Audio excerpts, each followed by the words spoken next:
Hello.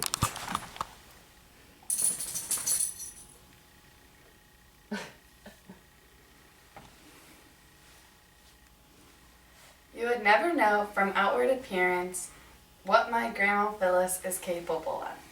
To give you a visual picture, she's usually stands a little hunched over because she is in so much pain. She is always with a walker in tow. From the outside, you'll see a white-haired, older woman always wearing an apron. She has fibromyalgia, an inoperable brain aneurysm, has had 2 strokes, and a plethora of other health issues. You would not know from the outside that this woman cooks for every single funeral at our church, that she cooks for VBS every year and feeds hundreds of people, that she is the caregiver of her nephew and a 90-year-old woman as well. My 76-year-old grandma comes home once the rest of the world has shut down because she has too much to do in one day. My Grandma Phyllis has shown me how to be a better person. Even though my grandma has little money of her own, she'll always spend it on someone else before she thinks of herself.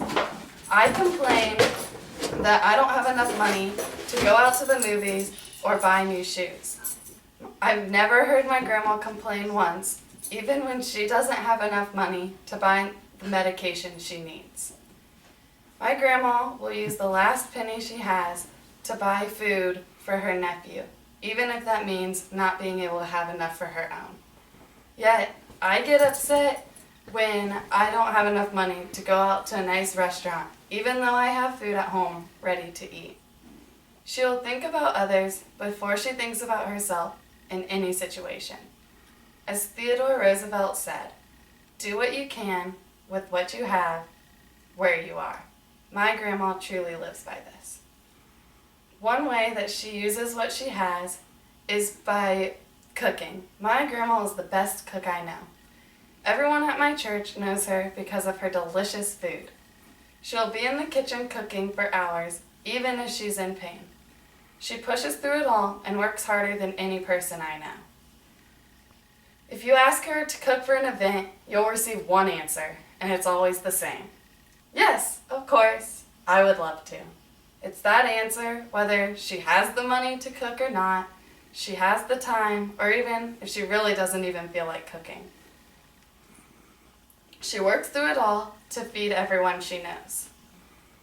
My grandma, anytime you see her, will be standing in the kitchen, cooking a meal, wearing her apron, with a big smile on her face.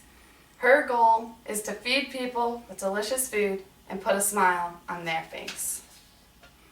My Grandma Phyllis will do anything possible to put a smile on my face.